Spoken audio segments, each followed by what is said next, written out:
먹이시는 영혼 먹이시는 그대 누리고 나만 뵙기 원하네.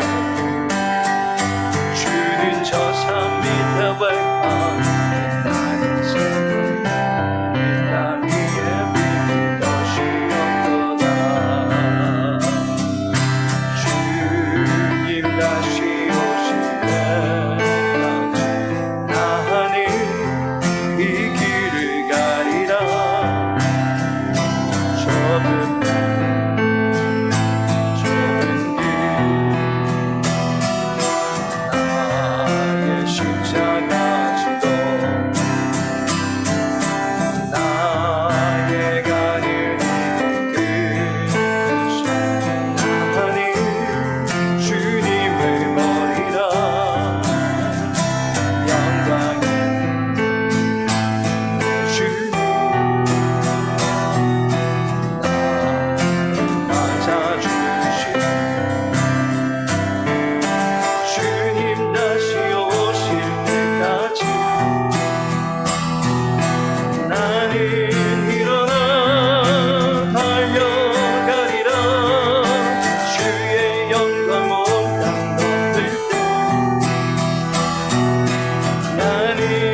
죽으면서까지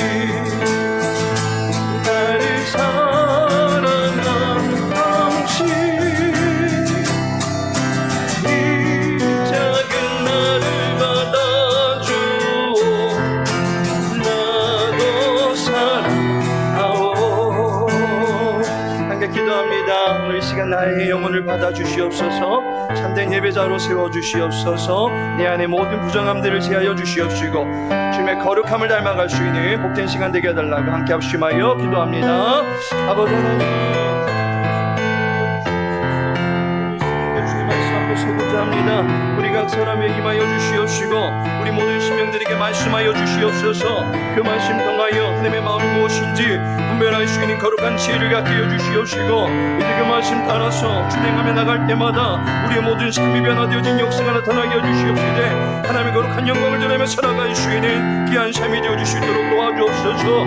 기도하며 주의 능력 구하기를 소망합니다. 하나님이 우리 각 사람에 임하여 주시어서 아버지의 능력과 지혜를 온전히 함양할 수 있도록 도와주시옵시고 이 시간 그로 말미암아 우리 능력이 되신 주님 앞에 겸손함을 엎드릴 수 있는 모든 종들 되어줄 수 있도록 도와주시옵시고 우리의 심령의 모든 것을 주관하실 주님 앞에 모든 것들을 강함 찬양에 내어놓을 때에 주님께서 다스려 주시옵소서. 모든 심령 주께 부탁하며 예수님의 이름으로 기도합니다.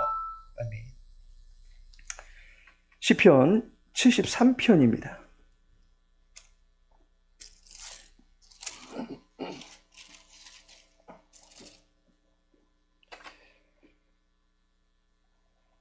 시편 73편 25절에서 28절까지의 말씀입니다.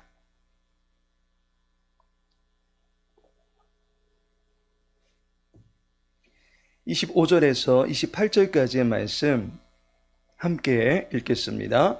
하늘에서는 주 외에 누가 내게 있으리요 땅에서는 주밖에 내가 사모할 이 없나이다.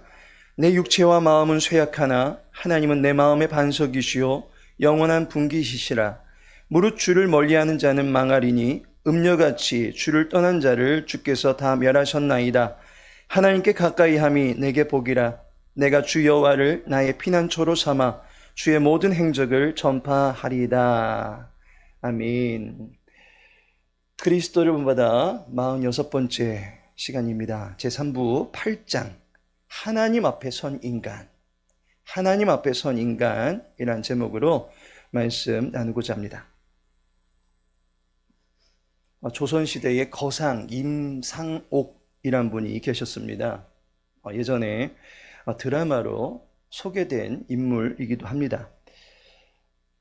그분이 거상이 될 수 있었던 이유 중에 하나는 정치 권력을 배경 삼아서 인삼무역권을 독점하게 되어서 큰 부를 쌓을 수 있었기 때문입니다.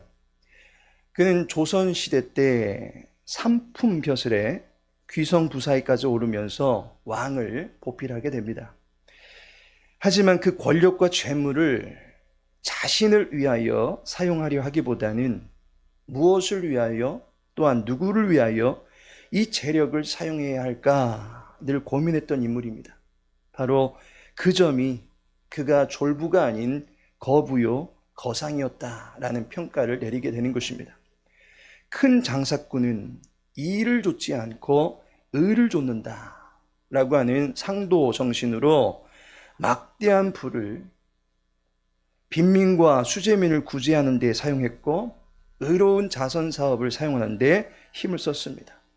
그는 재물은 물 같고 사람은 저울 같다라는 정신을 갖고 살았습니다. 그래서 재물은 물과 같이 흘러가게 하고 사람은 늘 평등하게 대하려고 했었던 인물입니다. 이 임상옥이 자신을 성찰하기 위해서 늘 곁에 두었던 것이 있습니다.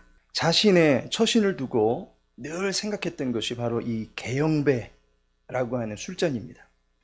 이 잔은 이름 그대로 가득 차는 것을 경계하라 라는 가르침을 위해서 만들어진 잔입니다. 이 술잔이 다른 술잔과 다른 점이 있습니다. 술을 잔 가득히 따르게 되면 거기에 담긴 술이 공기압에 의해서 전부 다 밑으로 줄줄 새게 되어 있습니다. 때문에 적정선 이상을 따르면 안 되니 술에 취해 있을 때도 술잔에 술을 따를 때 신중을 기해야만 했습니다. 과하면 모든 것이 결국 허사로 돌아간다라고 하는 것을 이 술잔이 교훈하는 것입니다. 임상옥은 이 잔을 보면서 자신이 늘 과하지 않도록 돈과 권력에 휘둘린 나머지 사람됨의 본분을 잊지 않을까 늘 경계하였다라고 하는 것입니다. 오늘 그리스도를 본받아는 하나님 앞에서라는 제목입니다. 실제로 이 본서의 제목은 하나님 눈앞에서 자신에 관한 낮은 평가에 관하여 라는 제목입니다. 하나님 앞에서 자만하지 말라는 것입니다. 그래서 그리스도를 본받아 보시면 함께 읽어보겠습니다. 스스로를 천하게 여기고 아무것도 아닌 것으로 낮추고 모든 자만심에서 벗어나고 먼지처럼 여긴다면 당신의 은총이 순조롭게 나에게 다가올 것이며 당신의 광명이 내 마음에 깃들 것입니다. 성도는 하나님 앞에서 자신을 바로 볼 수 있어야 합니다. 하나님 앞에서 늘 낮추는 자세가 필요합니다. 스스로 자기를 높이려고 하는 자만심을 경계할 수 있어야 됩니다. 이를 계영배 신앙이다라고 말할 수도 있을 것입니다. 거상 임상옥이 계영배를 앞에다 두고 늘 스스로 높아짐을 경계하며 살았다면 그리스도인은 하나님의 눈앞에서 자기의 높아짐을 경계할 수 있어야 하는 것입니다. 성경에 보니까 하나님 앞에서 올바르게 처신했던 사람들이 있습니다. 그 중에 첫 번째가 아브라함이라는 사람을 소개하고자 합니다. 그가 소돔과 고모라 성의 멸망이 예고되었던 상황에서 하나님 앞에 서게 됩니다. 창세기 18장 22절에 그 사람들이 거기서 떠나 소돔으로 향하여 가고 아브라함은 여호와 앞에 그대로 섰더니, 아브라함이 여호와 앞에 서 있습니다. 이때에 아브라함이 여호와와 이야기를 나눌 수 있는 기회가 주어졌습니다. 그때 자신을 무엇이라고 합니까? 27절에 아브라함이 대답하여 이르되 나는 티끌이나 재와 같사오나 감히 주께 아뢰나이다. 하나님 앞에서 자신을 가리켜서 티끌이나 재와 같다라고 말합니다. 자신은 그저 먼지와 같은 존재다라고 소개합니다. 실상 그는 이 앞선 대화 내용을 보면 하나님으로부터 마치 벼슬을 받은 사람처럼 매우 높임을 받게 된 그런 처지에 있었습니다. 17절에 보시면 여호와께서 이르시되 내가 하려는 것을 아브라함에게 숨기겠느냐. 여호와께서 아브라함과 자기의 속마음까지도 꺼내놓고 이야기하고 싶을 정도로 아브라함을 충직한 종으로 여겨주셨습니다. 그렇게 아브라함을 아끼시며 그의 인생에 필요한 복을 다 헤아려 주시고 복이 있을 것이다 라고까지 예고까지 해주셨습니다. 아브라함은 하나님께 택함받은 믿음의 사람인가 동시에 여전히 하나님은 아브라함에게 복의 복을 더해주고 계시는 그러한 상황에 있었습니다. 그럴 때 아브라함의 입장에서 나 이런 사람이야 라고 할 수도 있을 것입니다. 그러나 아브라함은 자신을 하나님 앞에서는 티끌과 같은 사람이다 라고 여깁니다. 먼지와 같은 존재다 라고 말하는 것입니다. 하나님께서 소돔과 고모라도 휙 불어버리시면 그대로 도시 전체가 초토화되는 마당에 일개 개인의 수준이 오죽하겠습니까? 아브라함은 하나님의 능력을 바로 알고 있습니다. 그분의 광대하심을 바로 알고 있습니다. 때문에 그 하나님 앞에서 자신의 높아질 여러 가지 것들, 그런 것에 관심을 두지 않습니다. 오직 하나님 앞에선 유약한 피조물입니다 라고 하는 자세를 늘 유지합니다. 이런 아브라함의 자세는 가식적으로 꾸미고자 하는 위장된 겸손이 아니었습니다. 하나님을 위대하게 여길 줄 아는 이가 하나님의 눈을 속이며 자기를 포장하려 하겠습니까? 아브라함은 지금 하나님께 간구를 하고 있습니다. 간구한다라고 하는 것은 하나님의 능력과 처분만을 바라는 신자가 지닌 겸손한 자세입니다. 우리는 이것을 아브라함의 기도라고 말할 수도 있을 것입니다. 슈바이처는 기도를 가리켜서 기도는 하늘과의 대화이고 겸손은 그 대화 속에서 나 자신을 비우는 것이다 라고 말한 바 있습니다. 하나님과 대화하는 기도자야말로 자신을 하나님 앞에 낮추게 되는 올바른 자세를 갖춘 자세다라고 볼 수 있습니다. 아브라함은 하나님 앞에서 자기를 낮추고 늘 하나님의 처분을 선하시다라고 인정하며 살았던 사람입니다. 하나님보다 앞서지 아니하며 하나님 앞에서 기도의 겸손함을 늘 갖추었던 사람인 것을 보게 됩니다. 다음으로 모세가 있습니다. 아브라함이 하나님 앞에서 자기 스스로를 낮추었다면 모세는 자기의 의사와 상관없는 상태에서 하나님 앞에 서게 됩니다.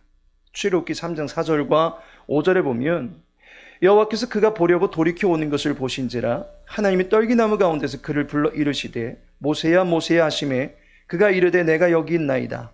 하나님이 이르시되 이리로 가까이 오지 말라. 네가 선 곳은 거룩한 땅이니 네 발에서 신을 벗으라. 하나님께서 모세에게 찾아오셨고 모세 앞에 하나님께서 서게 되십니다. 하나님께서 모세에게 찾아오신 것이지만 결과적으로 그 그림은 모세가 지금 하나님 앞에 서게 된 것입니다. 이때 모세가 어떻게 합니까? 여호와께서 모세에게 가까이 오지 말라라고 하십니다. 범접할 수 없는 대상이 서 있는 영역을 구분하십니다. 그리고 그 앞에서 신을 벗으라라고 하십니다. 유대인들에게 있어서 신을 벗는 행위는 매튜 헨리의 출애굽기 주석에 보면 신발을 벗는 것은 존경과 복종의 표시다라고 해설하고 있습니다. 신발은 광야에 거칠고 뜨겁게 달구어진 길바닥을 걷기에 용이한 것입니다. 신발을 벗을 때 이제 행동에 제약이 생길 수밖에 없는 것입니다. 하나님 앞에서 자기의 신을 벗음으로써 하나님의 말씀에 따라 행동할 수밖에 없는 제약에 걸리고 만 것입니다. 일종의 노예가 되는 듯한 모습이 되는 것입니다. 하나님 앞에서 모세는 복종을 표시하는 노예가 되고 만 것입니다. 지금까지는 왕의 가문에서 귀족으로서의 삶을 살아왔었습니다. 그러다가 비록 도망자가 되었지만 자기의 과거를 숨긴 채 인간 모세로 살고 있었습니다. 한 가정의 가장이 되었고 미디안 족속의 한 가문의 사람으로 살고 있었습니다. 그런데 이제 신발을 벗어 던지는 순간 그의 삶은 떨기나무에서 불꽃으로 임하신 하나님의 지도를 받는 입장이 될 수밖에 없었던 것입니다.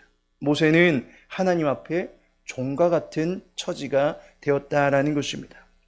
여호와 앞에서 우리는 먼지와 같은 존재이지만 조금 더 인격적으로 이야기한다면 종과 같은 신세입니다.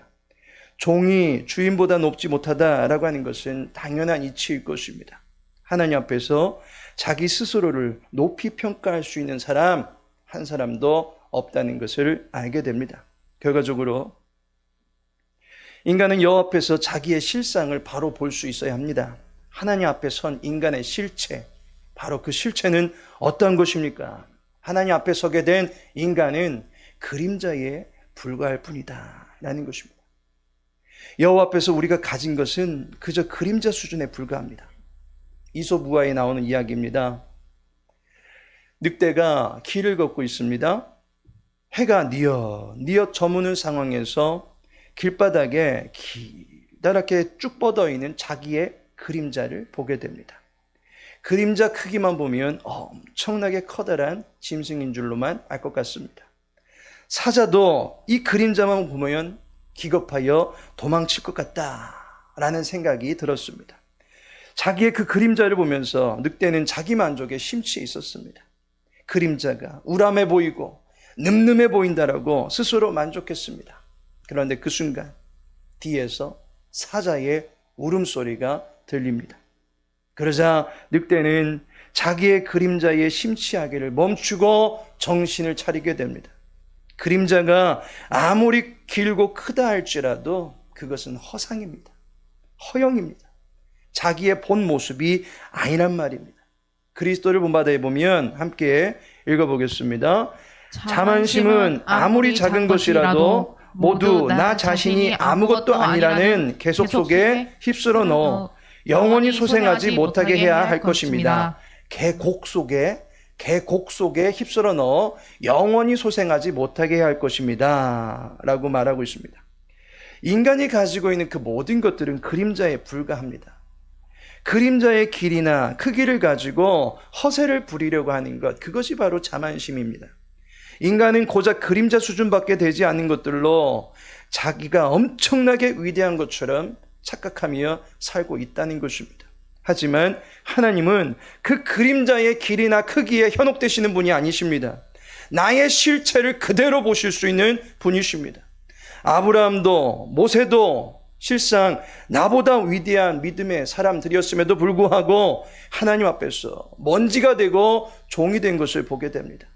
본문을 보면 하늘에서는 주 외에 누가 내게 있으리요, 땅에서는 주밖에 내가 사모하리 없나이다. 시인이 고백합니다. 하늘, 곧 인간의 능력이 도무지 미치지 못하는 그 영역에서도 하나님은 주이십니다. 그리고 땅에서도 주님 외에는 그 누구에게도 의지할 수 있는 존재가 없습니다. 오직 주밖에 나는 사모하리가 없습니다. 라고 고백합니다.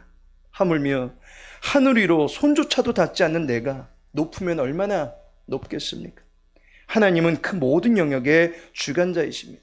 따라서 하나님은 내가 유일하면서도 영원토록 의지해야 될 분이시다 라고 하는 사실을 고백할 때 내 안에 자만심이 자리하지 않게 되는 것입니다. 내 안에 헛된 야망들과 욕심으로 만족하며 살려고 했던 모든 것이 하나님 앞에서는 일개 그림자에 불과할 뿐이다 라고 하는 것을 우리는 인정할 수 있어야 하는 것입니다. 그렇다면 그림자와 같은 내가 하나님 앞에서 어떤 자세로 살아가야 되겠습니까? 그것은 나보다 크신 하나님께서 주시는 은혜 때문에 나는 사는 것입니다 라고 늘 고백하며 살아야 된다는 것입니다. 사람은 스스로 모든 것을 할 수가 없습니다. 이것은 태어나면서부터 이미 우리의 몸에 나타난 증거입니다. 아이가 스스로 나올 수가 없습니다. 산모가 해산할 힘을 가지고 있을 때 비로소 아이가 나오게 되는 것입니다. 나오면 그것으로 끝입니까? 아이는 스스로 설 수가 없습니다. 짐승은 태어나자마자 네 발로 서서는 깡충깡충 뛰어다니기까지 합니다. 하지만 사람은 자기의 몸을 스스로 가누지를 못합니다. 먹지도 못합니다. 짐승은 스스로 어미의 젖을 찾아가는 본능이 있는데 비해서 인간은 그 젖을 찾지도 못합니다. 가장 가까이 부모님의 도움이 필요하다라고 하는 것입니다. 그래서 창세기 2장 24절에 보면 이러므로 남자가 부모를 떠나 그의 아내와 합하여 둘이 한 몸을 이룰지로다. 늘 부모님 곁에 있어야 하는 존재다라고 하는 것입니다. 그리고 이후로는 배우자의 곁에 있어야 된다라고 하는 것입니다. 누군가와 함께하는 존재가 바로 사람입니다. 사람은 스스로 모든 것을 할 수 없습니다. 따라서 서로를 존중하고 함께 한 마음이 되어 나아가는 자세가 필요합니다. 나 혼자 옳다거니, 나 혼자 잘났거니 하면서 살아갈 수 있는 사람이 아무도 없습니다. 결국 우리는 평생 동안 살아갈 때 진정으로 내가 의지할 수 있는 분은 사람이라기보다는 살아계신 하나님이십니다 라고 하는 사실을 우리는 고백할 수 있어야 됩니다. 본문을 보니까 내 육체와 마음은 쇠약하나 하나님은 내 마음의 반석이시요 영원한 분깃이시라. 나는 약한 존재이고 또한 점점 약해질 수밖에 없는 존재입니다. 그럼에도 불구하고 하나님을 마음의 반석으로 삼고 있는 시인의 모습을 보게 됩니다. 본문 28절에 보면 하나님께 가까이 함이 내게 복이라. 내가 주 여호와를 나의 피난처로 삼아 주의 모든 행적을 전파하리이다. 사람보다 하나님을 더욱 신뢰하는 것이 성경이 우리들에게 가르쳐주는 지혜입니다. 하나님과 영원토록 관계를 맺고 살아가는 사람이 복이 있는 사람입니다. 사람은 하나님 덕으로 살아가는 것입니다. 그것을 우리는 은혜라고 합니다. 어느 한순간도 이 은혜가 없이 되는 일이 하나도 없습니다. 작년 연말에 연예인들이 연기대상, 방송대상 등등 여러 가지 수상을 하는 장면들이 있었습니다. 그런데 요즘 연예인들은 모두 다 하나님을 높이는 일을 결코 숨기지 않습니다. 우리는 하나님 덕으로 사는 것입니다. 하나님이 하루하루 내 삶을 연장시켜 주시니까 그 생명의 호흡을 누리면서 살아갈 수 있는 것입니다. 오늘도 나를 하늘로 불러주지 않으신 것은 하나님의 영광을 나타낼 기회를 다시 한번 주신 것입니다.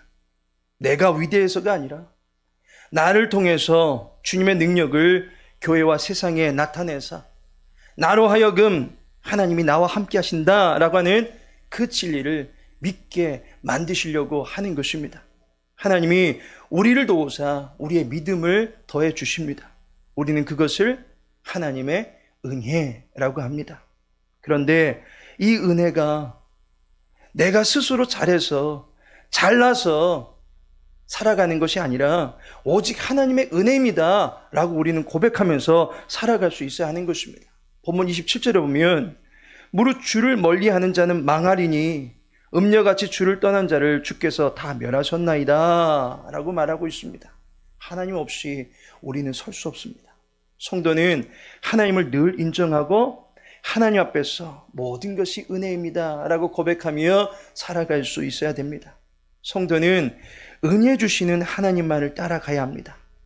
향방을 잃은 정글 속에서 나침반이 있다면 갈 길을 찾을 수 있듯이 하나님은 향방 없이 진행되는 세상의 혼돈 속에서도 우리보다 앞서 행하시며 우리의 나아갈 인생길을 밝히 비춰주시며 인도하고 계십니다. 그것이 하나님의 은혜입니다. 살아갈 수 있는 힘을 늘 공급해 주십니다. 그것이 은혜입니다. 하나님의 덕으로 살아가는 것임을 고백할 때에 우리 안에 모든 자만신들은 벗겨질 줄로 믿습니다. 하나님께서 사랑하시는 성도 여러분, C.S. 루이스가 겸손에 대해서 말하기를 겸손은 자신을 작게 생각하는 것이 아니라 자신 생각하기를 적게 하는 것이다 라고 말한 바 있습니다.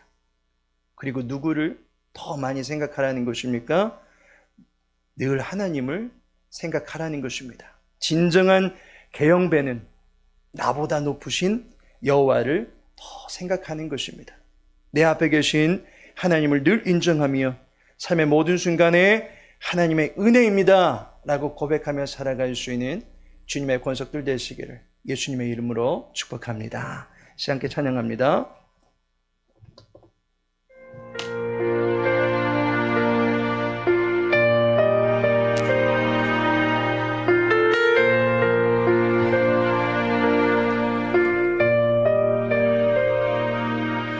잊을 수 없는 하나님의 사랑 날 살리시려고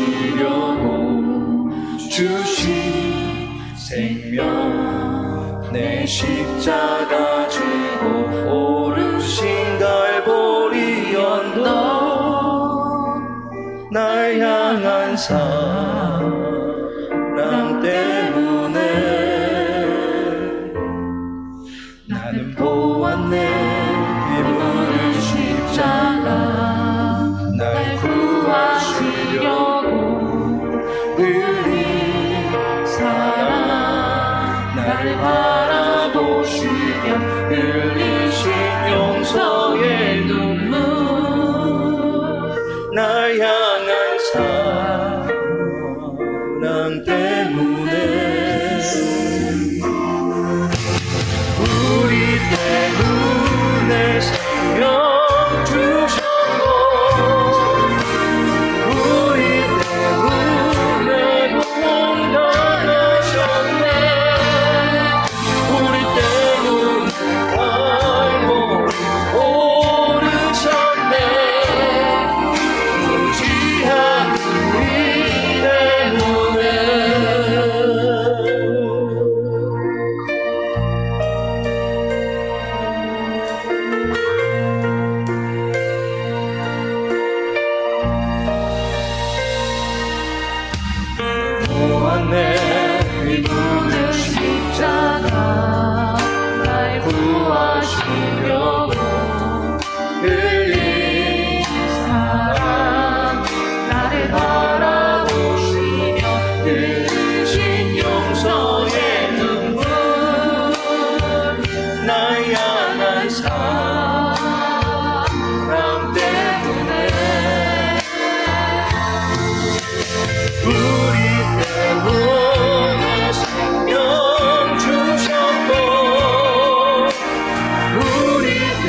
말씀을 기억하시면서 기도하길 원합니다. 하나님 앞에서 그림자에 불과한 것들로 자랑하며 자만하기보다는 부스러기 같을지라도 내게 주신 하나님의 은혜에 감사하며 살아갈 수 있게 해달라고 기도하시고, 두 번째로 범사에 여호와를 더욱더 생각하며 살아갈 수 있는, 그래서 늘 주님과 동행하며 살아갈 수 있는 정말 신앙 되게 해달라고 우리 다 같이 주의 이름 크게 한번 부르시고 합심하여 기도합니다. 주여,